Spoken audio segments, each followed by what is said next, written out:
Assalamu alaikum ve rahmetullahi berekatuh. Hürmetli din kardeşler, sizin ihtibarına Yardım Milli İslam Hayriye Fondu'nun iyilikli işleri turunda söyleşi çirattағы video jurnalımızı təqdim etəbiz. Biz bu şığırlışta dekabr ayı vakıqaları turundağına silep qalmayız. 2019 yılға tolu neticeler шығарабыз. Ağımdağı yılda Yardımda müllegen kişi gaile jılısına tiyindi, Yardım hem tayanış tapdı. Bu haqda alдағы bir neçə minutda. 2019 yılının dekabr ayı fond tarixində bir-birimizga buluşuq proyekti boyunca Россия президенті granты һәm fondның үз чыганаклары хисабыннан оештырылган беренче зәркәм катнашындагы курслар тамамлану белән истә калыр. 2 атна дәвамында Ульяновскидан, Чувашиядан, Кемерово өлкәсеннән, Санкт-Петербургтан, Марилдан һәм Татарстанның төрле район һәм шәһәрләреннән килгән арбада һәм култык таяклар белән йөрүчеләр, ДЦП диагнозлы кешеләр белем дә алды, спорт белән дә шөгыльләнде. Алар белән психологлар эшләде, юрист та үз киңәшләрен бирде. Нәтиҗәдә аларның үзләре турында фикерләре уңай якка үзгәрде. Үз кешеләренә ышанычы артты. Иң мөһиме алар биредә кайгыртучанлык тоеп, гаилә җылысына тиенде. 2-3 декабрь көннәрендә Казанда игелекле Казан хәйриячелек һәм илкүләм проектлар дип аталган 4нче халыкара форум узды. Форумда баш каланың иң яхшы социаль проектлары тәкъдим ителде. Алар арасында Ярдәм фондының күрмәшләрне һәм начар күрүчләрне тәнәтләндерү буенча Йөрәк белән күрәбез һәм иштәбез проекты да бар. Форумда катнашучылар тәҗрибә уртаклашу максатыннан Ярдәм фондының тәнәтләндерү үзәгендә булып, эш юнәлешләре белән танышты. Мин Ярдәм мәчетенә бик зур рәхмәтле. Впечатление бик әйбәт диделәр, кайттылар.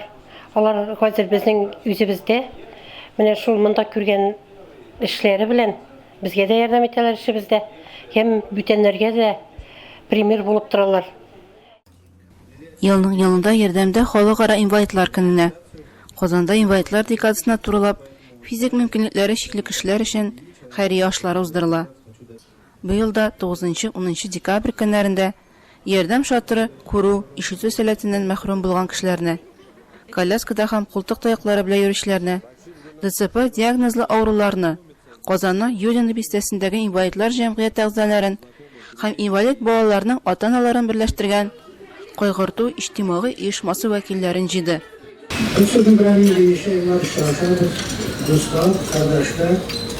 Şundan da razıyla kurtarmayı da şunlar dostlukta yakın iket pervertusunu kurup yaşayırız. Bir zor ehemmiyetli bu. Şuna göre nazarga vakitte dikkatle bu dikkatle vakitinde kişiye yardım eden vakıtta şefkat vaktinde şunday şahlar kurtargan vakitte şunday şahlar şunday Jolun şunday şartlarda şunlar parasında bir aydan olay olay. Инвалидлар декадасында оештырыла торган мондый чаралар, алар бергә җыелыр, үзләренең казанышлары һәм проблемалары белән бүлешер. Балаларны һәм аларның ата-аналарын шатландырыр. Аларның ялгыз түгел икәнлекләрен күрсәтер өчен менә дигән мөмкинлек. Әнкәй бер кайгырма Utağına sündürmeyece mineket. Ярдәм Milli İslam Hayriye Fonduның игелекле эшләренә кушылырга теләүчеләр өчен шатлыклы яңалыгыбыз бар. Хәзер хәйрия кертемнәрен идән дә чыкмыйча Татарстан Республикасының дәүләт һәм муниципаль хезмәтләр порталында банк картасы ярдәмендә кертеп була. Моның өчен порталда теркәлү узырга һәм хәйрия бүлегендә Ярдәм Milli İslam Hayriye Fonduын эзләп табырга гына кирәк. Ә хәзер без сезне Ярдәм Milli İslam Hayriye Fondында 2019 елда булып узган төп вакыйгалар белән таныштырабыз. 2019 елда Ярдәм Milli İslam Hayriye Fonды советы рәисе, Татарстан мөфтиенең социаль мәсьәләләр буенча киңәшчесе Илдар Хәзрәт Баязитов, Татарстанның Бизнес онлайн эшлекле электрон газетасының Россиядагы 100 абруйлы мөселман исемлегенә керде. Кандидатлар Россиядагы рухи, шулай ук сәяси, икътисади һәм иҗтимагый тормышка йогынты ясау дәрәҗәсенә карап бәяләнде. Ярдәм Милли Ислам Хәйрия фонды җитәкчелеге Татарстан мөфтиенең социаль мәсьәләләр буенча киңәшчесе, Ярдәм фонды советы рәисе Илдар хәзрәт Баязитов, фонд президенты Илһам Исмәгыйлев һәм фонд хезмәткәре Фәнис Мингәрәев, Татарстан Республикасы президенты Рөстәм Нургали улы Миниханов җитәкчелегендәге рәсми делегация составында Берләшкән Гарәп Әмирлекләренең Дубай шәһәрендә 2-нче Бөтендөнья толерантлык саммитында катнашты. Ярдәм фонды вәкилләре саммитта Ярдәм Милли Ислам Хәйрия фондының төрле юнәлешләрдәге социаль проектларын тәкъдим итте.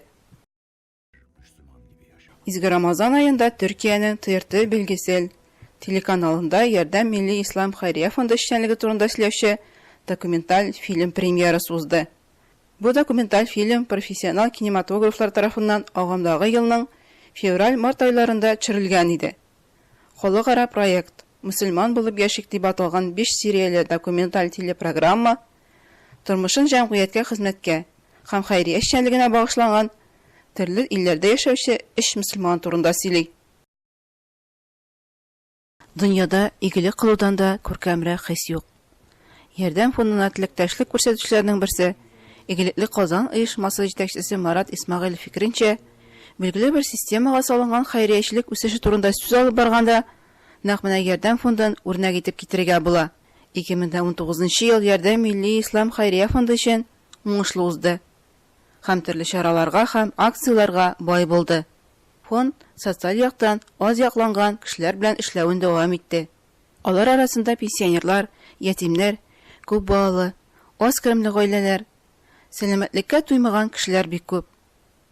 ДЦП диагнозлы, күзе күрмәгән, колагы ишетмәгән, неврология һәм нәселдән килә торган авырулар белән интегүчеләр дә, арбага утырып һәм таякка таянып йөрүчеләр дә биредә яклау тапты.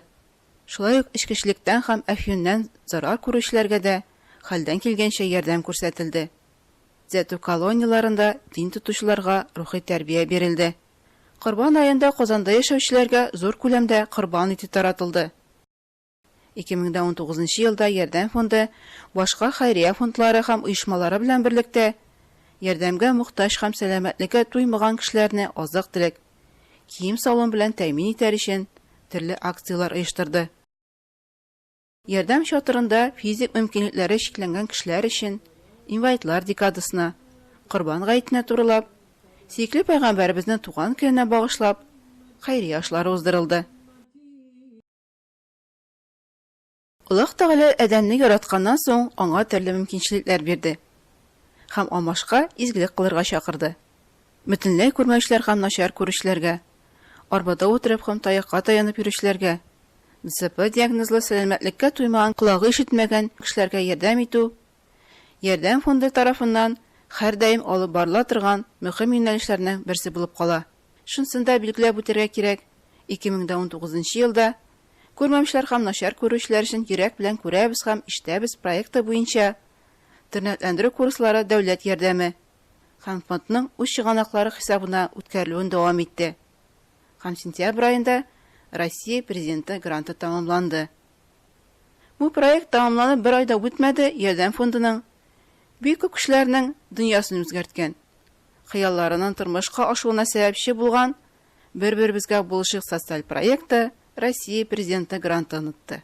Грант Ярдәм фондына арбада һәм култык таяклары белән йөрүчеләр, ДЦП диагнозлы кешеләрне тернәтләндерүдә файдаланыла торган материаль техник базаны яңартырга, уку-укыту программасын кызыклырак итәргә мөмкинлек бирә. Ноябрь-декабрь айларында грант хисабына җыелган беренче төркем курсантларга киң кырлы белем дә бирелде. Психологик, медицина һәм юрист ярдәме дә күрсәтелде. Мәдәният һәм спорт чаралары да оештырылды. Ярдәм Милли Ислам Хәйрия фонды рәсми теркәлгәнгә 12 ел тулган көннәрдә Ярдәм Хәйрия фондының 2018 елның ел хәйриячесе республика күләм бәйгесендә җиңеп чыгуы билгеле булды. Татарстан Икътисад министрлыгы оештырган бәйгедә аткан субсидия йөрәк белән күрәбез һәм ишетәбез проектын уңышлы тормышка ашыруны дәвам итәргә мөмкинлек бирәчәк. Бу акчага тернәтләндерү үзәгендәге җирлекне күрмәүчеләр өчен тагын да уңайлырак итү көтелә. ягъни күрмәүчеләр өчен тактиль илмә такталар һәм башка мәгълүмат чаралары яңадан эленәчәк. 2020 елда Йөрәк белән күрәбез һәм ишетәбез проекты буенча 2 курс Лукойл компаниясе ярдәмендә уздырылачак. 2019 елда Ярдәм фонды Добро Mail.ru сервисы тарафыннан тикшерү узып, махсус сервиста урын алды. Бу сервиста бары тик һәрьяклап тикшерү узган хәйрия фондлары гына күрсәтелә. Ярдәм Милли Ислам хәйрия фонды һәм төбәкара клиника диагностика үзәге белән ике арада хезмәттәшлек турында килешү төзелде. Әлеге килешү нигезендә укыту тернәкләндерү, белем бирү һәм нәшрият өлкәсендә хезмәттәшлек итү каралган. Ярдәм фондының тернәкләндерү үзәге җитәкчесе Мәликә ханым Гыйлметдинованың күзләре күрмәүчеләрне тернәкләндерүдә ярдәмлек булган уку асбабы тәкъдим ителде.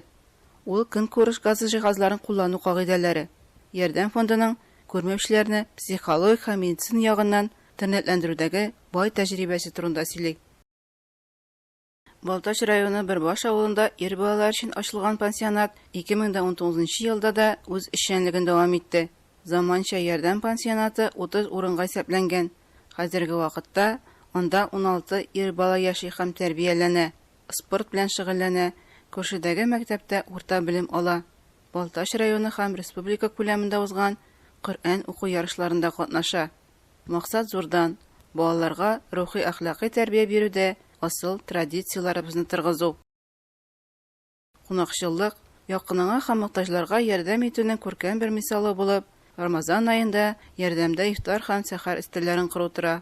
Ярдәм фонды эш чатырда 1200 кешене сыйлап кына калмый, аларга рухи байлык та бирә. Биредә мөселманнар гына түгел, теләге булган һәркем килеп авыз ачала. Ятимнәр, аз керемле, күп балалы, сәламәтлеккә туймаган кешеләр барсы да кояш баю белән авыз ачырга, Коръән аханарын тыңлап, дуга кылырга ашыга. 2020 елда да Рамазан айында ифтар мәҗлесләре дәвам итәр дип көтелә. Аллаһ насыйп итсен.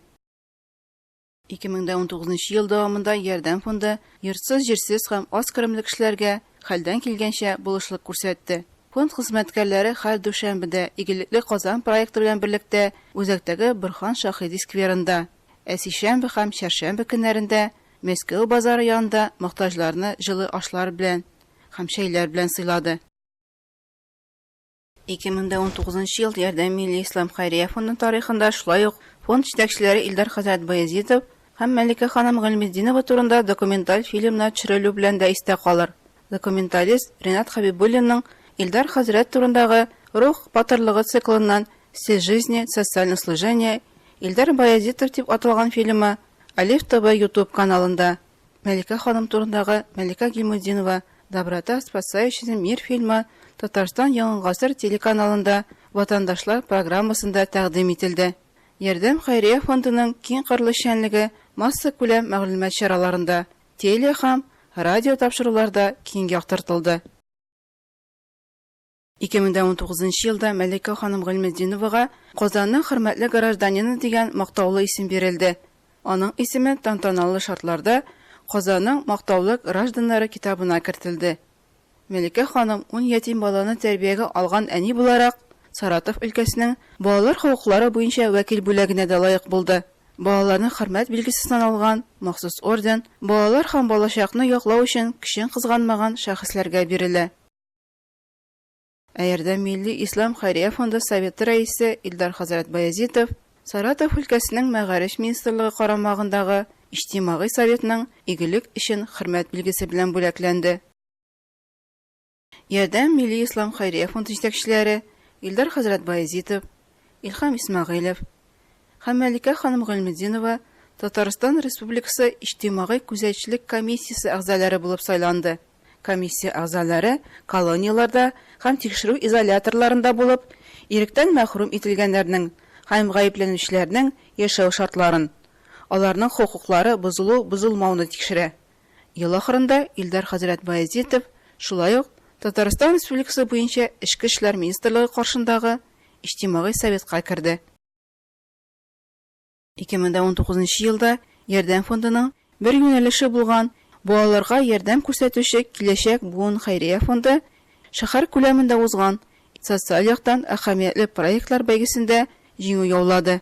Апельсин дип аталган традицион рухи әхлакый кыйммәтләрне үстерү буенча креатив балалар майданчыгы проектын тормышка ашыру өчен грант бирелде. Хөрмәтле дин кардәшләр, сезнең өчен махсус әзерләнгән чираттагы видео журналыбыз ахырына якынлаша. Алда безне традицион имамсыз сәхифәсе көтә. Без сезнең белән саубуллашабыз һәм 2019 елда безнең белән бергә булган дусларыбызга рәхмәт белдерәбез. Ассаламу алейкум ва рахматуллахи ва баракатух. أعوذ بالله من الشيطان الرجيم بسم الله الرحمن الرحيم الحمد لله رب العالمين والصلاة والسلام على سيدنا محمد وعلى آله وأصحابه أجمعين. Hürmetli cemaat, Esselamu Aleyküm ve Rahmetullahi ve Berekatuhu. Allah Teala'nın selamı, Allah Teala'nın bereketi, Allah Teala'nın rahmeti olsun başkalarımızga da. İndi hürmetli cemaat, mana ushbu kunlarda biz indi kelasi yilga ayak basabız. 2020 yilga ayak basabız. İndi hürmetli cemaat biz İstətatarğa biz Peygamberimiz sallallahu aleyhi ve sellem'nin hadis şerifin Peygamberimiz sallallahu aleyhi ve sellem eytə kullukum ra'in ve kullukum mes'ulun an ra'iyatihi. Her biriniz kütüçü hem de her biriniz üzünüzün kütüğünüz için cevap verəcək. İndi biz şol sözlerden nindi məğna alabız, indi netice alabız. İndi her birimiz İrat mısın, xatın mısın, bala mısın, ya ki oqtuşu mu, ya ki imam mısın, senin de üzünün kütüğün için, yani indi bağların, mahallen, ya ki indi senin asla bulan kişiler için cevap tutasın. İndi Allah subhanahu ve teala bizge emir kılgan halal rizq bilen, halal mal bilen toplanırga, hem de indi halal orundan rizq tavırga. İndi biz biliriz, bu günlerde indi kızğanşa karşı köp ziyan aybirler işlenirler, hem de gailelerimizge, tuğanlarımızga ziyan işlenirlerse bilen, ol da olsa halal bulmağın rizıklar bilen, xamirler bilen, hem de indi hürmetli cemaat biz bilirge teyiş biz bu aybirlerde, yani haram bulan aybirlerde hayırlı aybir yok. Yani bu aybirde bəxit de şadlık da yok. Hem de biz tırışırga biz her bir daim indi üzümüz için ne tügül, bağlarımız için, hatınımız için, tuğanlarımız için kaygırıga hem de bu ziyanlı bulgan aybirlerden özümüzge yarak bulara hürmetli cemaat. Hem de indi hürmetli cemaat şu aybirine bilirge teyiş biz indi vazifamızı üstümüzde aldı, vazifamızı üstümüzge aldık iken bu vazifanı, bu yükünü küterege teyiş biz. Hem de kıyamet gününde Allah subhanahu ve teala bizden hiç yüksüz bu işlerimiz için, rızıklarımız için, halal rızıklarımız için, hem de haram rızıklarımız için cevap tutacağız. İndi Allah'ın rahmetinde, Allah'ın bereketinde bulurga başımıza nasip eylesin. Kimşilik hatlarımızı Allah Teala gafu eylesin. Ve aleykümselam ve rahmetullahi ve berekatuhu.